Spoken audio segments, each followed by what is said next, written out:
Hello বন্ধুরা, আমি সঞ্জিত সরকার আর তোমরা দেখছো তোমাদের নিজেদের ইউটিউব চ্যানেল ইউথফুল স্টাডি। প্রথমেই তোমরা ইউথফুল স্টাডি ইউটিউব চ্যানেলকে সাবস্ক্রাইব করে পাশে দেওয়া নোটিফিকেশান বেল আইকনটি প্রেস করে রাখো পরবর্তী শিক্ষামূলক ভিডিওর আপডেট পাওয়ার জন্য। এরপরে তোমরা চলে যাও ভিডিওতে।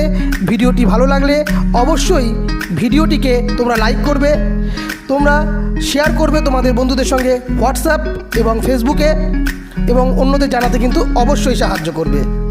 এবং তোমরা তোমাদের প্রবলেম বা ভিডিওটি কেমন লাগলো সমস্ত কিছুই কিন্তু কমেন্ট করে জানাবে, যাতে তোমাদের কমেন্ট পেয়ে আমরা অনুপ্রেরণা পাই এবং তোমাদের কোনো প্রবলেম থাকলে তার সলিউশন করে দিতে পারি।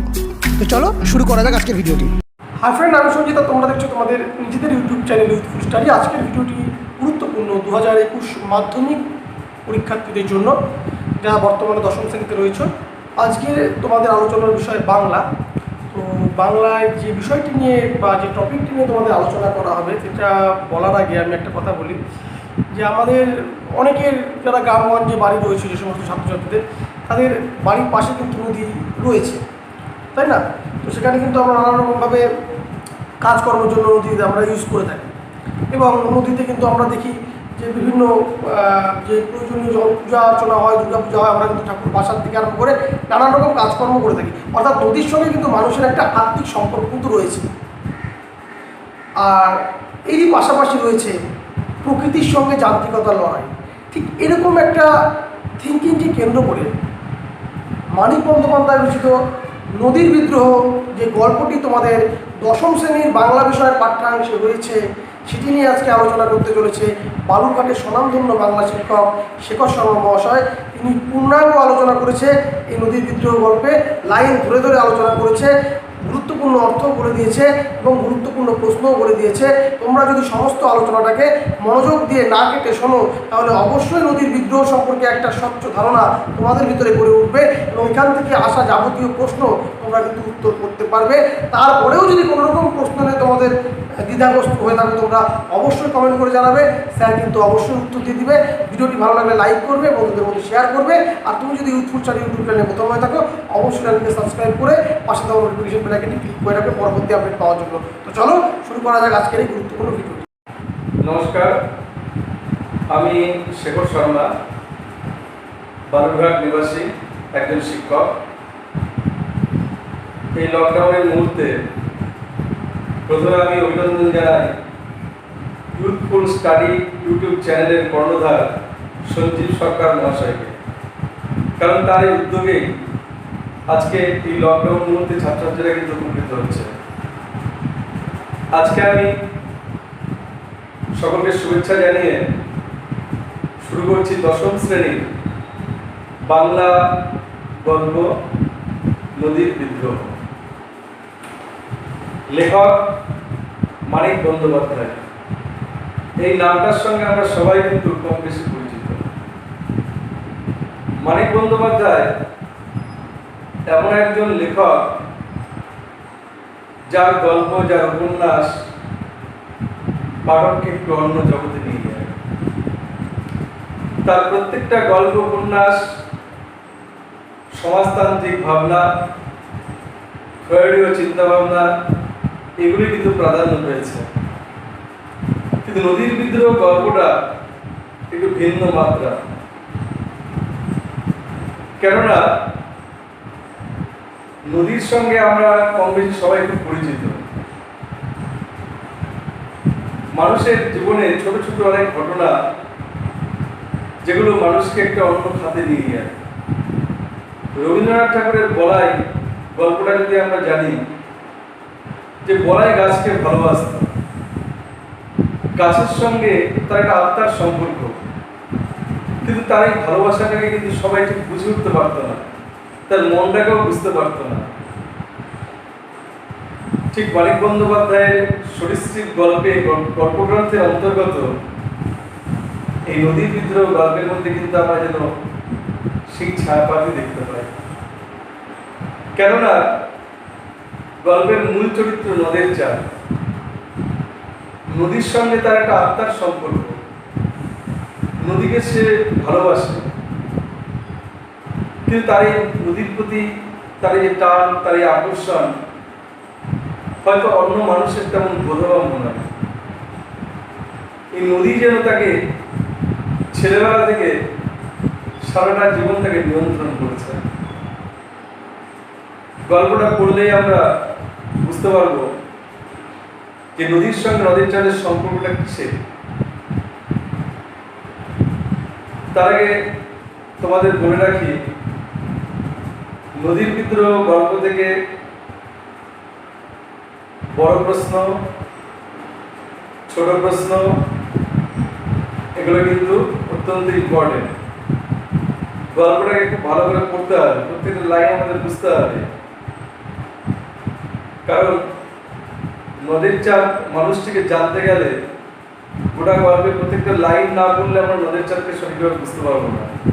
আর নদীর বিদ্রোহ নামটাই বা কেন হলো সেটাও কিন্তু আমরা অনুধাবন করতে পারবো না। তাই আমি গল্পের মূল গল্পে আমরা যাচ্ছি। গল্পের শুরুটা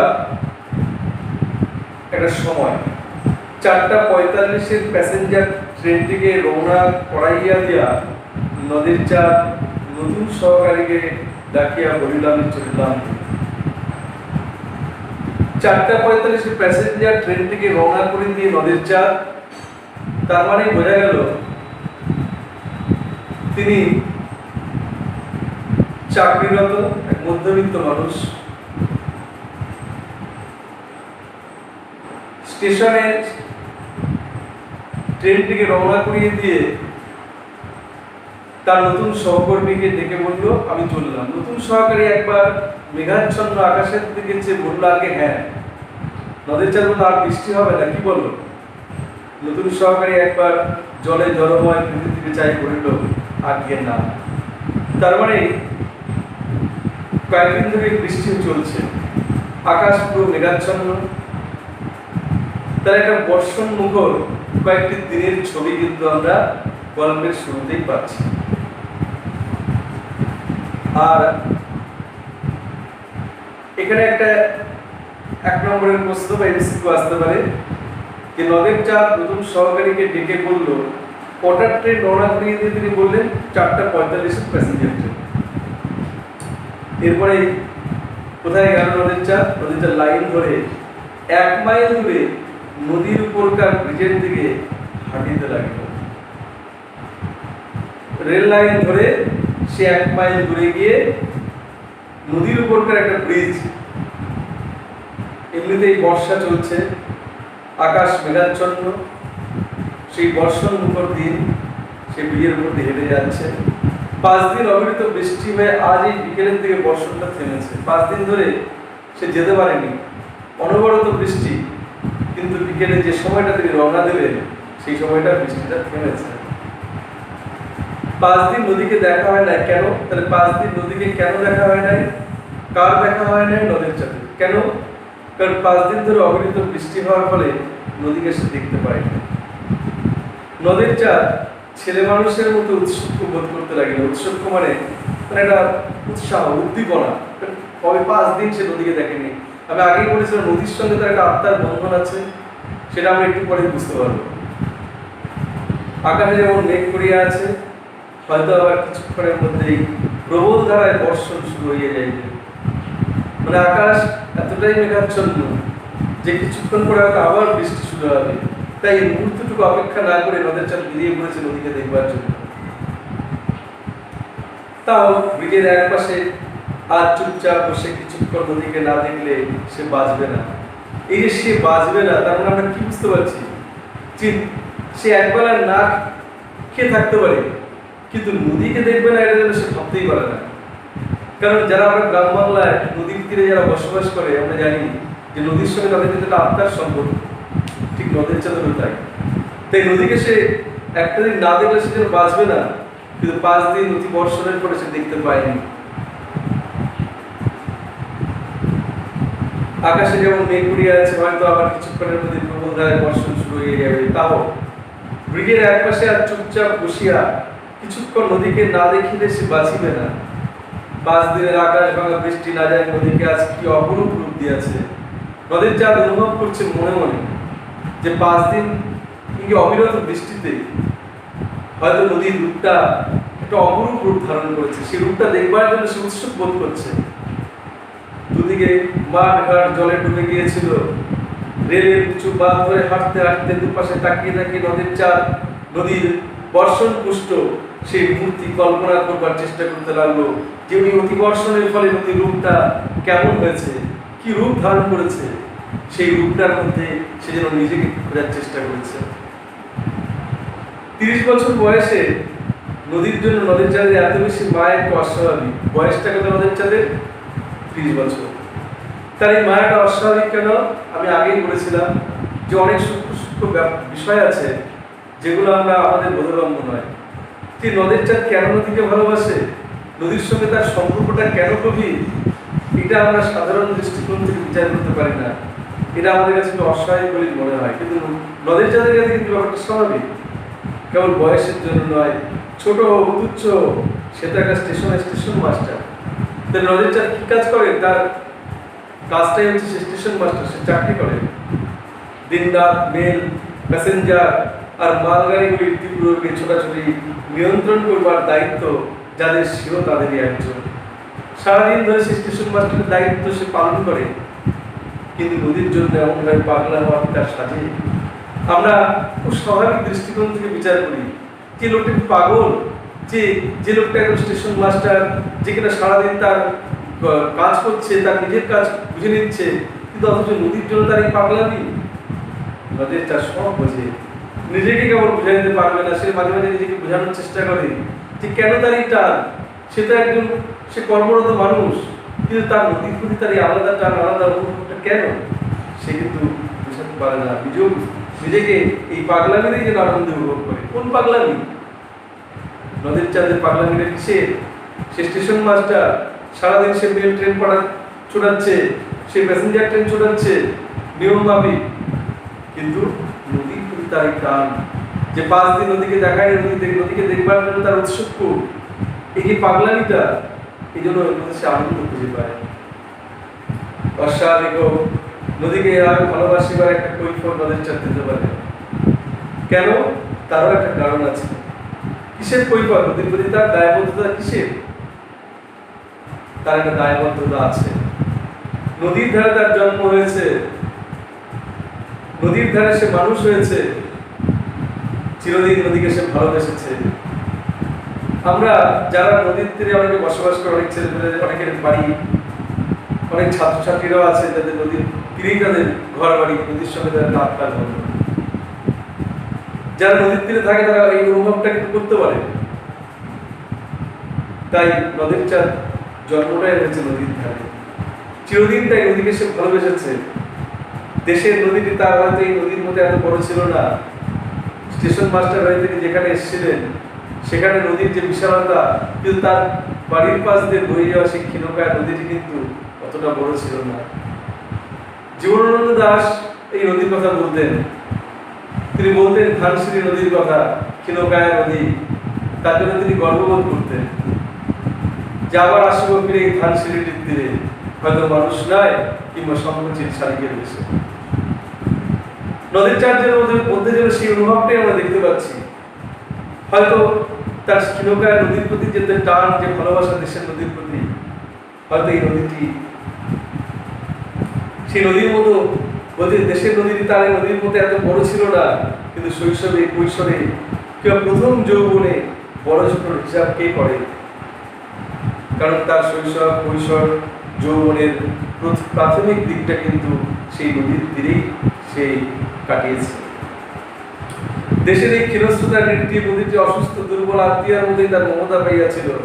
সে ক্ষীণস্রোতা, সে নির্জীব, সে দুর্বল, তবু যেন নদীর চাঁদের আত্মার আত্মীয় সে। বড় হয়ে একবার অনাবৃষ্টির বছরে, যেবার বৃষ্টি হয়নি, খরা, নদীর ক্ষীণস্রোত ধারা প্রায় শুকিয়ে যাওয়ার উপক্রম হয়েছিল দেখে নদীর চাঁদ প্রায় কেঁদে ফেলেছিল। যে নদীর জল নেই, অনাবৃষ্টির বছর, ক্ষীণকায়া নদী শুকিয়ে গেছে, এই দেখে তার মনটা কেঁদে উঠেছিল। দুরারোগ্য ব্যাধিতে ভুগতে ভুগতে পরম আত্মীয় মরে যাওয়ার উপক্রম করলে মানুষ যেমন কাঁদে, দুরারোগ্য ব্যাধিতে আক্রান্ত, দুরারোগ্য মানে কোনো একটা রোগ, অসুখ, যে রোগ সারছে না, সেই রোগে আক্রান্ত একটা মানুষ যখন তার প্রিয়জন যখন তাকে ছেড়ে চলে যায়, তখন তার মনটা যেমন কেঁদে ওঠে, সেই নদীর সেই ক্ষীণকায় রূপ দেখে নদের চাঁদের হৃদয়টাও কেঁদে উঠেছিল সেদিন। এইভাবে নদের চাঁদ তার অতীতের সেই স্মৃতিটাকে রোমন্থন করেছে। কেন সে নদীকে ভালোবাসে, নদীর প্রতি কেন তার সেই টান, সেই বিষয়টিকেও যেন সুকৌশলে লেখক কিন্তু আলোকপাত করেছেন। ব্রিজের কাছাকাছি এসে প্রথমবার নদীর দিকে দৃষ্টিপাত করে নদের চাঁদ স্তম্ভিত হয়ে গেল। এ কেমন নদী! 5 দিন আগেও বর্ষার জলে পরিপুষ্ট নদীর সেই পঙ্কিল জলস্রোতে যে চাঞ্চল্য ছিল, সেই চাঞ্চল্যে যেন আজ পরিপূর্ণতার আনন্দের প্রকাশ। 5 দিন আগে বর্ষার জলে পরিপুষ্ট নদীকে সে দেখেছিল, নদীর পঙ্কিল জলস্রোত, কিন্তু যে চাঞ্চল্য ছিল, কিন্তু আজকের যে চঞ্চলতা, এখানে আনন্দের একটা উচ্ছ্বাস পূর্ণ প্রকাশ। আজ যেন সেই নদী যেন যে আনন্দ নিয়ে নদীর 5 দিন আগে বয়ে চলছিল, আজ যেন সেই নদী খেপে গেছে। গাঢ়তর পঙ্কিল জল ফুলে খেপে ফেরত উচ্ছ্বাসিত হয়ে ছুটে চলছে। যে নদীর জল ফেনীর রূপ ধারণ করেছে, নদীর জল ফুলে ফেপে উঠছে। এতক্ষণে নদীর চাঁদ একটা সংকীর্ণ ক্ষীণস্রোতা নদীর কথা ভাবছিল। সে তার ফিরে আসা সেই গ্রাম জীবনের ক্ষীণকায়া সেই স্রোতস্বিনী নদীর কথা ভাবছিল। কিন্তু হঠাৎ এই নদীর এই ভয়ঙ্কর রূপ দেখে নদীর চাঁদ যেন মুহূর্তের মধ্যে যেন একটু ভাবতে লাগলো যে 4 বছরের চেনাই নদীর মুখ থেকে একটা ভয়ঙ্কর, একটা অপরিচিত বলে মনে হলো। কোন নদী? এই নদীকে তো, এই নদীর এমন ভয়ঙ্কর রূপ তো এর আগে কখনো সে দেখেনি। ব্রিজের মাঝামাঝি ইট সুরকি আর সিমেন্টের গাঁথা ধারক স্তম্ভের শেষ প্রান্তে বসে সে প্রতিদিন নদীকে দেখে, আজও সেখানে বসে পড়ল। নদীর স্রোত ব্রিজের এই দিকে ধারক স্তম্ভগুলিতে বাধা পেয়ে ফেনুলে আবর্ত রচনা করছে। ফেনুলে আবর্ত মানে যখন ব্রিজের ওই বড় বড় স্তম্ভ, সেই স্তম্ভের মধ্যে বাধা পাচ্ছে জলরাশি, গিয়ে একটা ফেনার চারদিকে ছড়িয়ে পড়ছে আর একটা পাক খাচ্ছে আবর্ত। এত উঁচুতে জল উঠে এসছে যে মনে হয় ইচ্ছা করে দিকে হাত বাড়িয়ে স্পর্শ করা যায়। কারণ 5 দিন অবিরাম বৃষ্টিতে নদীর জল ফুলে উপরের দিকে উঠে এসেছে। নদের চাঁদের বাড়ি আবর্ত করতে লাগলো। পকেট খুঁজে পুরাতন একটা চিঠি বের করে সে স্রোতের মধ্যে ছুড়ে দিল। কিসের চিঠি? চোখের চিঠিটা বিরহ বেদনাপূর্ণ চিঠি, যে চিঠিটা তার পকেটে ছিল। নদীর চাঁদ বউকে প্রাণপণে একখানা 5 পৃষ্ঠাব্যাপী এই চিঠিটি লিখেছিল। এই চিঠিটি সে মুহূর্তের মধ্যে সেই স্রোতের মধ্যে ছুড়ে দিল। কেন? চোখের পলকে কোথায় সদৃশ্য গেল চিঠিখানা। উন্মত্ততার জন্য জলপ্রবাহকে তারা জীবন্ত মনে হচ্ছিল। তার সঙ্গে খেলার যোগ দিয়ে চিঠিখানা যেন তাড়াতাড়ি লুকিয়ে ফেলেছে। যেন সেই চিঠিটা পেলে যেটা আনন্দ সে পেল, যেন চিঠিটা মুহূর্তের মধ্যে সেই আবর্তের মধ্যে কোথায় যে তলিয়ে গেল, নদীর চাঁদ বুঝে উঠতে পারলো না। আর তার মধ্যে যে নদী যেন তার সঙ্গে একটা অকপটে যেন খেলা করছে। একটু মমতা বোধ করলো বলে, কিন্তু নদীর সঙ্গে খেলা করার লোকটা সে সামলাতে পারলো না। একখানি পাতা ছিঁড়ে দুমড়ে মুচড়ে জলে ফেলে দিতে লাগলো। আর নদীর আবর্ত, সেই আবর্তের মধ্যে সেই ছিঁড়া কাগজটা কোথায় চলে গেল, আর তার সঙ্গে সে তার মনের অবচরে যেন খেলতে লাগলো। তারপরে নামলো বৃষ্টি, মুষলধারে বর্ষণ শুরু হলো। ঘন্টা ধরে বিশ্রাম করে মেঘের যেন নতুন শক্তি সঞ্চয় হয়েছে। নদীর চার বসে বসে ভিজতে লাগলো, কিন্তু উঠলো না। সেই নদীকে সে দেখছে ক্রমাগত দেখতে দেখতে তার মনের মধ্যে নানা উত্তেজনা চলছে। নদী থেকে একটা অশ্রুতপূর্ব শব্দ উঠছিল। অশ্রুতপূর্ব কেন, এর আগে কখনো যেন শোনেনি এমন শব্দ। তার সঙ্গে বৃষ্টির ঝমঝম শব্দ মিশে হঠাৎ এমন একটা সঙ্গত সৃষ্টি করিয়াছে যে নদীর চাঁদের মন থেকে ছেলে মানুষকে আমোদ মিলিয়ে গেল। এতক্ষণ নদীর সঙ্গে সে খেলা করছিল, চিঠির পাতাগুলো ছিঁড়ে ছিঁড়ে ফেলছিল, কিন্তু একটা অশ্রুতপূর্ব শব্দ যা আগে কখনো সে শোনেনি, যে কিনা বৃষ্টির জলের সঙ্গে মিশে সেই শব্দ যেন নদীর চাঁদের কানের মধ্যে ভেসে আসতে শুরু করল। এবার নদীর চাঁদের মন থেকে কিন্তু সে আমোদটা মিলিয়ে গেল। তার মনে হতে লাগলো এই ভীষণ মধুর শব্দ শুনতে শুনতে সর্বাঙ্গ অবসর হয়ে আসছে। কি কিসের শব্দ? সেই জলরাশির শব্দ, বৃষ্টির শব্দ। তার মধ্যে একটা ভীষণতার সংকেত খুঁজে পেল, যদিও তার মধ্যে মধুরতা আছে, যা নদের চাঁদের গোটা শরীরকে অবশ করে দিল। বৃষ্টির মধ্যে বসে বসে সে ভিজতে লাগলো। ক্রমে ক্রমে দিনের স্থিমিতা আলো মিলাইয়া চারিদিকে অন্ধকারে ছেয়ে গেল। আস্তে আস্তে দিনের আলো মিলিয়ে গেল। বৃষ্টি একবার কিছুক্ষণের জন্য একটু কমে আবার প্রবল বেগে বর্ষণ আরম্ভ হলো। ব্রিজের উপর দিয়ে একটা ট্রেন চলে যাওয়ার শব্দে আকস্মিক আঘাতে ঘুম ভেঙে যাওয়ার মতো একটা বেদনা বা দারুণ চেতনা কিছুক্ষণের জন্য নদের চাঁদিকে দিশেহারা করে রাখলো। তারপর সে কষ্ট দাঁড়ালো। একটা ট্রেন চলে যাওয়ার শব্দে যেন সে একটা তন্ময় ভাবে ছিল। অকস্মাৎ ঘোরটা কেটে গেল। কিসের শব্দে? একটা ট্রেন চলে যাওয়ার শব্দে। এরপরে কিন্তু ভয় হতে লাগলো নদের চাঁদে। হঠাৎ তার মনে হয়েছে রোষে কবি উন্মত্তে নদীর আর্তনাদী জলরাশির কয়েক হাত উঁচুতে এমন নিশ্চিন্ত মনে এতক্ষণ বসে থাকা তার উচিত হয়নি। কারণ জলরাশিটা তার ফেরিল আবর্ত রচনা করে অনেকটা উপরে উঠে আসছে। কারণ তার মনে হয়েছে যে এই ব্রিজের এই নদীর এই ভয়ঙ্কর রূপের পাশে তার এইভাবে বসে থাকাটা ঠিক হয়নি। বকি, সুরকি, সিমেন্ট, পাথর, লোহা লক করে গড়া ব্রিজ, যে নদী এমনভাবে খেপিয়া যাইতে পারে তার বিশ্বাস নাই। এজন্য প্রকৃতির যেন একটা যান্ত্রিকতার বিরুদ্ধে যেন একটা প্রতিরোধ, এটা কিন্তু নদের চাঁদের মনে হলো। কারণ ইট, সুরকি, সিমেন্ট দিয়ে তৈরি এই যে ব্রিজটা জলের এই ভয়ঙ্কর আবর্ত যেন মুহূর্তের মধ্যে ধ্বংস করে দিতে পারে এই যান্ত্রিকতাকে, এটা তার মনে হলো। অন্ধকারে সাবধানে লাইন ধরে হাঁটতে হাঁটতে নদীর চাঁদ স্টেশনের দিকে আবার ফিরে চলল। নদীর বিদ্রোহের কারণ সে বুঝতে পেরেছে। এতদিন নদীকে সে যেভাবে দেখেছিল, আজ নদীর এই যে ভয়ঙ্কর রূপটাকে দেখে কিন্তু এতক্ষণ পরে নদীর চাঁদ বুঝতে পারলো যে কেন নদী বিদ্রোহ করেছে। কারণ মানুষ প্রকৃতিকে বাঁধছে, প্রকৃতির স্বাভাবিক গতিকে অবরুদ্ধ করতে চাইছে।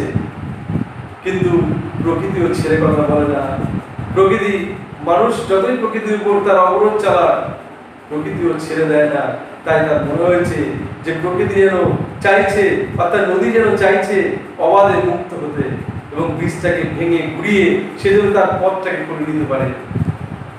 ব্রিজটা ভেঙে ভাসিয়ে নিয়ে দুপাশে মানুষের সাথে গড়া বা চুম্বার করে সে স্বাভাবিক গতিতে বহিয়া যাইবার পথ করিয়া লইতে চায়। কিন্তু পারবে কি? এখানে মানুষের সঙ্গে প্রকৃতির লড়াই, সংগ্রাম। প্রকৃতি তার নিজের পথটাকে সুগম করতে চায় আর মানুষ সেই পথটাকে অবরুদ্ধ করতে চায়। এই জন্য চিরন্তন লড়াই চলছে যে আজকে বিশ্বায়নের ফলে গ্লোবাল ওয়ার্মিং যেভাবে মানুষকে অবরুদ্ধ করে দিয়েছে, মানুষের জীবনের স্বাভাবিক গতি প্রকৃতিকে নষ্ট করেছে। প্রকৃতি কিন্তু ছেড়ে কথা বলেনি, কারণ প্রকৃতি তার খড়গহস্ত হয়ে সেই মানুষের বিরুদ্ধে লড়াই করছে। তাই আজকে আমাদের লকডাউন করতে হচ্ছে দীর্ঘদিন ধরে। তাই নদের চাঁদের মনে হলো যে ব্রিজ দিয়ে, যে বাঁধ দিয়ে নদীর স্বাভাবিক গতিকে আমরা আটকানোর চেষ্টা করছি, প্রকৃতি কি পারবে এই যান্ত্রিকতার বিরুদ্ধে লড়াই করে নিজেকে মুক্ত করতে? এইসব ভাবতে ভাবতে নদের চাঁদ চলছে।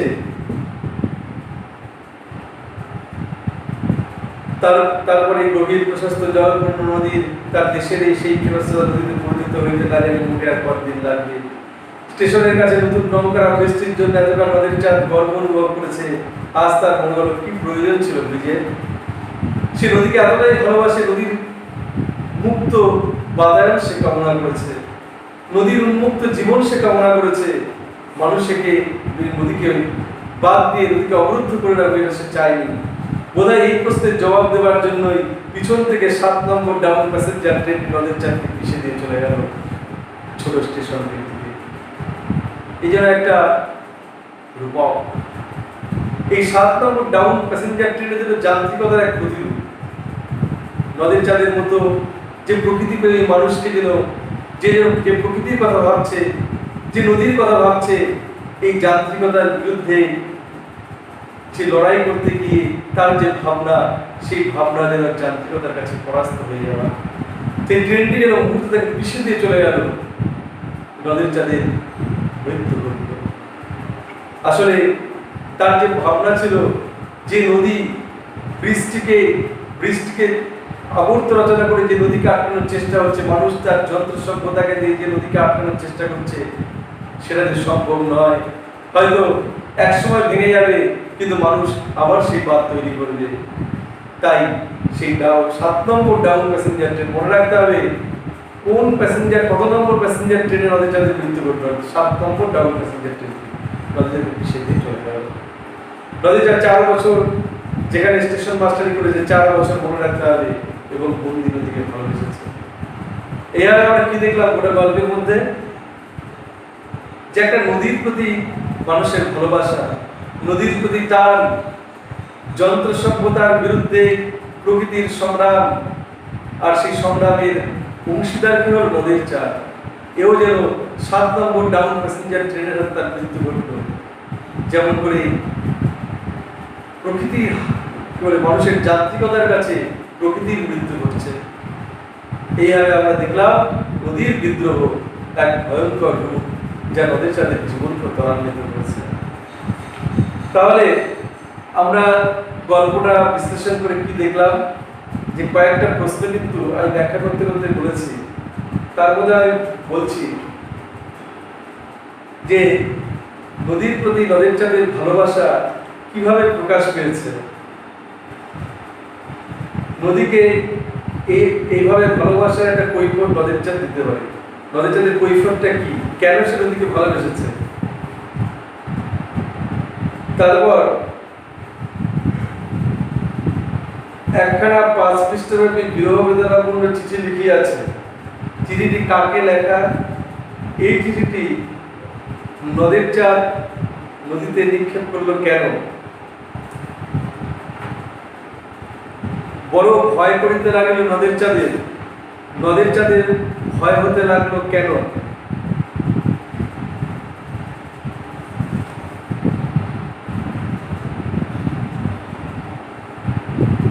নদীর বিদ্রোহের কারণ সে বুঝিতে পারিয়াছে। এই লাইনটা কিন্তু ইম্পর্টেন্ট।